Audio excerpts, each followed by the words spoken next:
Independence mar Kenyatta, oneno mar baba ne kod Moi, to oneno mar Raila kod Moi, Kibaki, Uhuru kod koro sani Ruto. Oburu Oginga sani en ng'ama koro osebudhe piny nyaminga. And being ng'ama no mana kaka wakili Nyamuri no wacho ni Oburu ne ochalo ng'ama ne en part and parcel of who Raila was. To be wacho ni birds of the same feather flocks together. Jogi ong'ade yien achiel. En mani thuonde ariyo ok nyal bedo thuond pacho at the same time. Achiel ema nyaka bedo thuond pacho. To jogi te gin koth thuond mowuok e lemo kodhi achiel. Mano momiyo adawacho ni Oburu one age ne favor nikech age ne cha ok en age moro ma is jumpy. And I strongly believe Oburu has been around ODM and Raila. Ka issues ma emerge machalo ma divergent opinions. They have been there.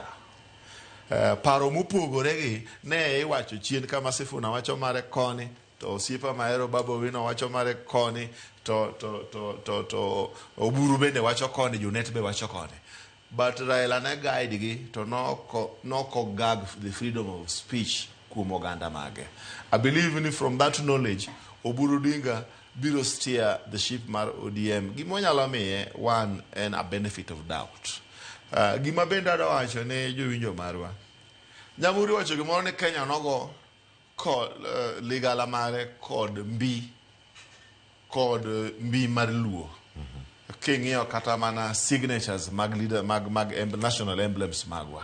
Nitiere kod ranyisi mar kitwa kod timbewa kaka oganda. To king'iyo mano, gino en very spiritual. And adwa nyise ni politics is very spiritual. Leadership is equally very spiritual. King'iyo leadership mar joluo, Luo thuon marito oganda mar Luo, juogi ema yiero. To king'iyo kaka juogni no opie kuom Raila. It took him time. Raila ne ntiere chien moro kama joluo ne winjo bang' tho wuon-gi. Joluo ne bet ne dwa winjo rengo. King'iyo osiepna ni ong'eyo Wood Kisumo ni. Ne ntie ng'ato Kisumo ka niluongo no ile. Ka osiepa madui nyang' ne gin yudhe oile. Jogi noketo matek mar Raila ne ng'ado mamoroni kadhi bondo. You understand? Ne gocho motimo kachien Kisumo. It took time mondo mi Raila bed accepted, mondo juok luocha obed kuome makoro inyalo luwe fanatically mok penji is why they became low. Mano mi adwa nyiso johera mag Luo kod mag Raila Odinga. Ni sani as we speak, Oburu Oginga hold gicha nikech wakilo ng'eyo ni leadership onge gimiluongo ni lacuna, onge vacuum. Space ok nyal bede, somebody must hold in brief. Must steer oganda mondo confusion kiki bedi. As we speak, Oburu Oginga ni godo en kod consent across the political divide. Kata mana ODM ka, as much as niti jo manigi divergent views, but they have a soft spot on Oburu. Mana momiyo adawacho ni sama juok Luo pod tenge nam, obiro yiero je Luo mabiro kawo Raila, but not now. At the right time, juok Luo biro por kuom wuod Luo moro. Sani juok Luo ni mane kind nam kod got Ramogi. Iwinja, orito, but period ni. Wabedu joma are tolerant kaka oganda. Oburu gi nyaune gi berne. Wateni. Iwinja, mondo mi steer the leadership mar ODM. Nikech anaja UDA. But I'm a founder member one William Ruto mar ODM. You understand? We are still stakeholders kaka oganda. Mano chama mar joluo ma wan godo gigeno. Kendo wan gi nyadhi moro at the back of our hearts. Ni gini to girwa kaka oganda. So leadership ma ODM oseyudo sani. Men mar Oburu Oginga.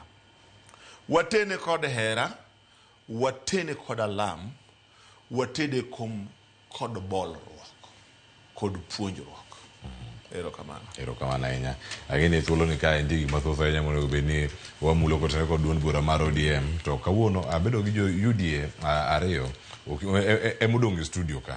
Iwacho ni kama untiere ka bere kachaka asaso wahinya gi wach ODM. Nyalo penjo ka koso uloko tanga kama untiere.